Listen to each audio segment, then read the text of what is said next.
shit. I know shit's bad right now, with all that starving bullshit. And the dust storms, and we running out of French fries and burrito coverings. Yeah.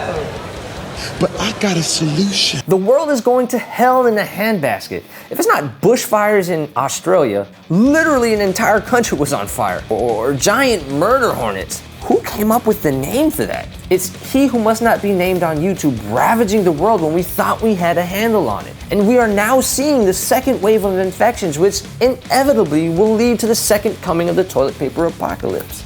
And if you're an investor watching the market go up and down like a yo-yo, you have to be pulling your hair out. I've got a solution for you. When I first started trading, I dedicated 5 hours every trading day and a few hours on the weekend to understanding the market. Literally, I was tracking 134 different indicators or events that would give me insight into the economy and specific industries I was tracking. With relative accuracy, I was able to buy low, sell high, and repeat the cycle. In 3 years, I turned my initial $1,000 investment into a $43,000 account value. I've since eliminated the 134 events I was tracking to 7 events I feel are the most important to understand for 2020 in your portfolio. So today I'm just going to get right into it, but before that, Ayo, I'm Sean McMurray, and this is my channel, Analytical Overdrive, where we talk finance, stocks, real estate investing, and cryptos. Number 7 on the list is the GDP Report, or Gross Domestic Product Report. In a nutshell, the GDP is the most popular indicator of a nation's overall economic health. Why does this matter? According to Investopedia, when GDP rises, corporate earnings increase, which makes it bullish for stocks. The inverse occurs when GDP falls, leading to less spending by businesses and consumers, which drives the markets lower. For the layman and in general, when news comes out about a positive GDP, stocks will rise and you can hold, add to your position, and or look for opportunities to capture profits. If news is bad related to GDP, you can capture profits and look to buy the dip. There are no specific stocks to pay attention to, as this has a general effect on the stock market. Ultimately, further research is needed into that specific industry and or stock to decide if it is a good play. Number 6 on the list is the Jobs Report. The Bureau of Labor Statistics releases the Employment Situation Summary, otherwise known as the Employment or Job Report, on the first Friday of every month. Essentially, how many Americans are employed? Why do we care about the Jobs Report? Wall Street firms, corporations, and investors use the Jobs Report to gauge the overall health of the economy. Bond markets look at the report for what it might indicate about inflation and interest rates. For the layman, and in general, if there is an increase in employment, the economy is considered to be strong like bull. If there is a decrease in employment, the economy may not be doing so well. Though the market is affected by a good or a bad reading, currency and bond markets have been the most impacted by the Employment Situation Summary. An unanticipated rise in employment may cause the US dollar to strengthen, so look to make plays in currencies. Number 5, the Federal Reserve Board. The Federal Reserve System, often referred to as the Federal Reserve or the Fed, is the central bank of the United States. It was created by Congress to provide a safer, more flexible, and more stable monetary and financial system. Why do we care? Because the Fed adjusts the interest rates that banks charge to borrow from one another, which is then passed on to the consumer. In a nutshell, the cheaper money is to borrow, the more likely companies will borrow and invest into growth. The more expensive, the less likely they will borrow, therefore reducing investment in growth, which means revenue growth may slow or decline, leading to a drop in your stock. Look for companies that have a strong international presence, as US products are now cheaper to buy overseas. The Chinese-US trade war. This wasn't an event I was watching currently, but it recently made its rounds.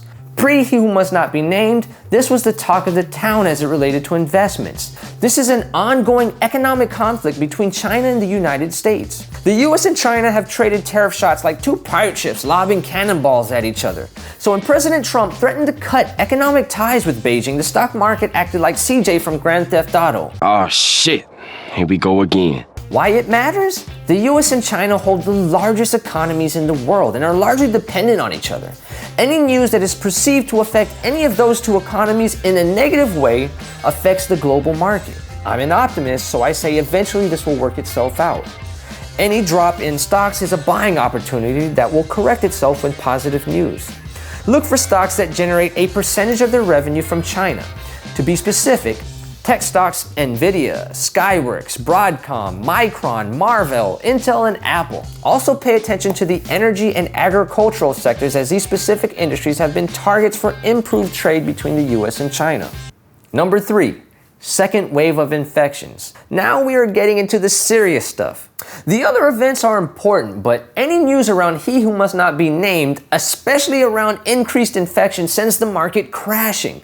We thought we had a handle on it, but infections are skyrocketing since states have started to reopen. Why it matters? He who must not be named is the reason that the longest bull run in history came to a screeching stop and sent the world economies into recession. Businesses are closed, people are losing their jobs, people can't pay their rent, their mortgage, their car notes, or put food on the table. That means Apple can't sell as many iPhones as it once did, nor can Nike sell as many sneakers. Restaurants are closed or aren't making as much money, and the travel industry has been all but decimated. First and foremost, I am paying close attention to companies that were largely unaffected negatively by he who must not be named. Companies like Clorox, Netflix, Campbell, and Costco, to name a few. These are my safe bets. Then I'm eyeing companies that have prospered through he who must not be named. That for me is largely the telecommute space and companies adopting telecommute. See the link on the full video here.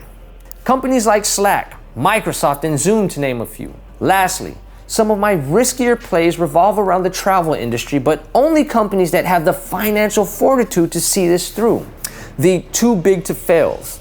In the US, I'm looking at Southwest, Delta, and United for airlines.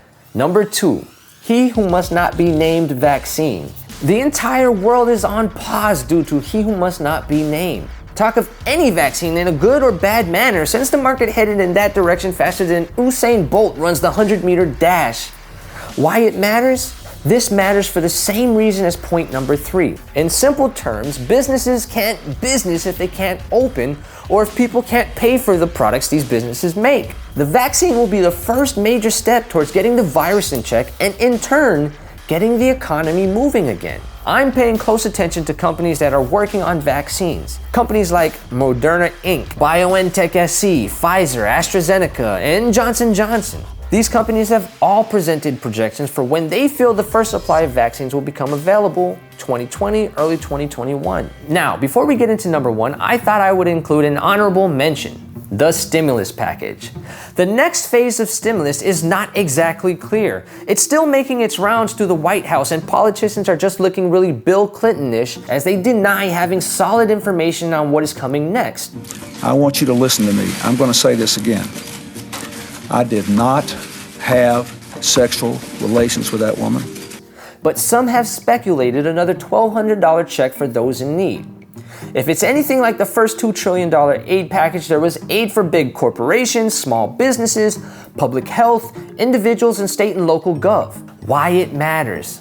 Any talk of economic relief for the American business and the American worker is positive news on the economy.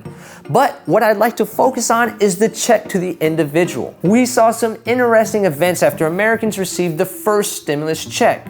Robinhood reported increased activity in stock trades the week stimulus checks were received. For people earning $35,000 to $75,000 annually, that was a 90% increase in trading over the previous week. These millennial investors favored stay-at-home stocks and those most beaten down by the economic shutdown. Look at quick plays around airlines, casinos, hotels, and cruise lines. Number 1.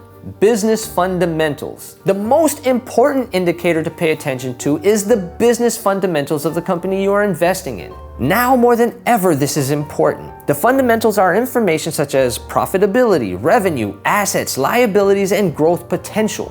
Why it matters. Just because the world economy has been shut down doesn't mean that businesses have stopped operating.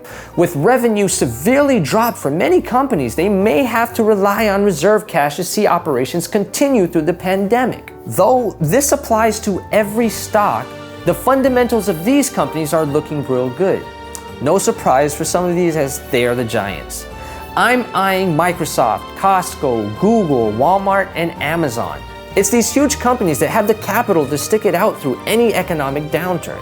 Surely, this is not all the indicators or events that we should be keeping an eye on, but I feel these are some of the more important events today. If you have any other indicators or events that I should be keeping an eye on, please comment below and share them. I'd love to hear what you all think. Also, I'd like to give a shout out to Kaju over at Karaoke Pub Crawl for guessing all the pop culture references in my last video. Yay, Kaju! And if you can guess all the pop culture references I made in this video, you'll be an honorable mention in my next. Don't forget to like, comment, subscribe, and share this video. I'm Sean McMurray, and this is my channel, Analytical Overdrive. Ayo! Ah.